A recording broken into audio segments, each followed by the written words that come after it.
Yo, what's up? It's your boy Real A. I did it again. I'm here in Starling, next to the Braveheart Monument. You know what I mean? You all know the story, the true story about the, the strong Scottish guys. You know what I mean?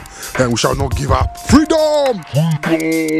Early on today, I just interviewed Sir Jackie Stewart, who's the president of Dyslexia Scotland, who's also a 3 times Formula 1 champion. Imagine that, 3 times Formula 1 champion. You know what I mean? I talked to him about his struggles with dyslexia. Check it out, you know what I'm saying? Hectic beat style. Yo, what's up? It's Arno here, aka Real A. I'm here with the president of Dyslexia Scotland, who's Sir Jackie Stewart, who's also one of the legendary racing drivers. My first question is, I would just like to ask, how has dyslexia affected your life? Well, pretty dramatically.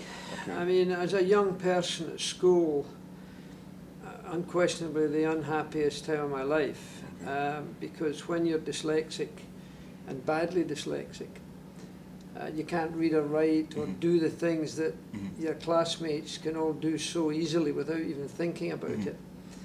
And what happens is you get separated, because they identify that you are not clever, as intelligent, by their standards. In addition to which, the teachers in those days had no awareness of it, and they treated me as if I were dumb, stupid and thick, and in fact told me that. And when they're doing that in the classroom, it moves from the classroom to the playground, so you're isolated out there as well. So socially you get isolated. It's very dangerous because it can lead to all the wrong things. And I was kind of this far away from going the wrong way. So it's had a significant effect on my life. But on the other hand, when I found out that I was good at something, and it wouldn't have mattered what it was, then as it's turned out, it was sport, and I've been able to do things that most other people can't do. And I think some of that is down to my being dyslexic, because I can't think like I can't think like the clever folk, so I think out the box. And I'm going a different thought train altogether of finding new ways of doing business or new ways of making things happen.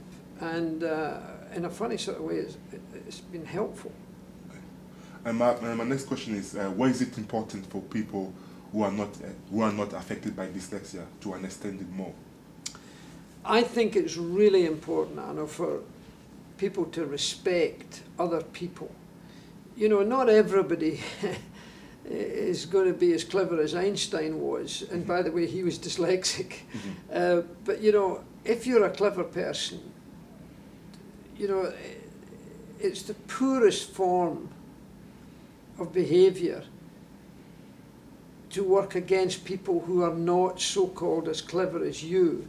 You've got to be sympathetic to people. You've got to help them in every walk of life, because in a way, us who are dyslexic, you and I, for example, we are disabled in a form. Yeah, that's now, right. That's right. Nobody should ever be discourteous to somebody with a disablement, whether it's because of their legs or their arms, or in our case, our heads.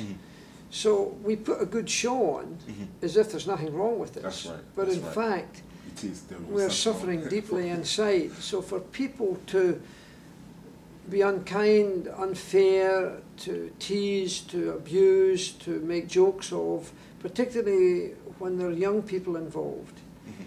If people do know that, then be gentle with them, be understanding with them, because be careful. You have to tell them, one day they might be working for us, because you know, we find ways of making things happen. So I think it's be sympathetic. I would ask people to be to everybody of any age who's got a learning problem or a learning disability. And I think as well, I think some people, like, they're not bothered of, for example, like myself, my own experience. Like, I've been trying to do different things, and I've been approaching people telling I am dyslexic. And I think some people, they're not bothered even to like, how can I say, to look for help for you, or to look for somebody who can probably come to class. That's right. And maybe like help you to read this text for you to pass. I think some people are not bothered like to do that at all, especially. Well, I think that's one of the most important things. You know, if people were to give you a helping hand, because they may know of somebody else who's previously been exposed to this, and therefore if you got a lift and a help, there's no saying how far you can go. That's true. And you know, it's you're a big boy, you're only 19 years of age, but look at the size of you. A lot of times it can work the other way, where you get bullied. That's right. And sometimes you're not as strong and as agile as you are, and you don't know how to deal with it. And that's very painful for young people growing up, and just as painful for adults. And in fact, the fact you are as big and strong as you are could be a disadvantage, because if you lash out, suddenly you're a criminal. That's right. Yeah. And there's people in prison today because their frustration is so deep that they've had so much abuse from the so-called clever folk who don't want to let them have a chance, that what have they done? They've lashed out.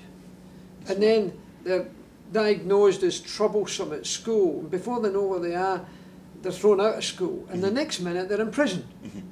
So be careful. There's so many really clever people who are dyslexic. I mean, Einstein, dyslexic. Leonardo da Vinci, dyslexic. The one who made Virgin Record as well, dyslexic. Richard Branson, dyslexic. Steve Redgrave won 5 gold medals at 5 different Olympics. A dyslexic. Tom Cruise is dyslexic. Cher is dyslexic. Muhammad Ali is dyslexic. A man called Charles Schwab, one of the most successful bankers in America, multi-billionaire, dyslexic. So be careful, if you are dyslexic, never give up. But if you're not dyslexic, help folk like us occasionally. I just don't know how to spell still. I'm sitting in a plane asking somebody today how to spell a word, because I don't know it. But I'm old.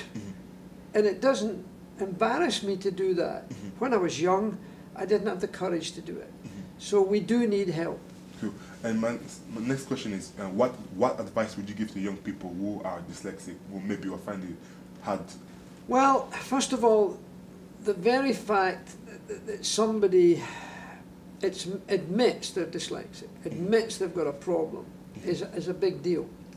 I mean, that's opening a good door to begin with. Because look, you might find I'm not as clever as you, but there's a reason for it. But hang on, I might be better at you at some things, which will surely turn out.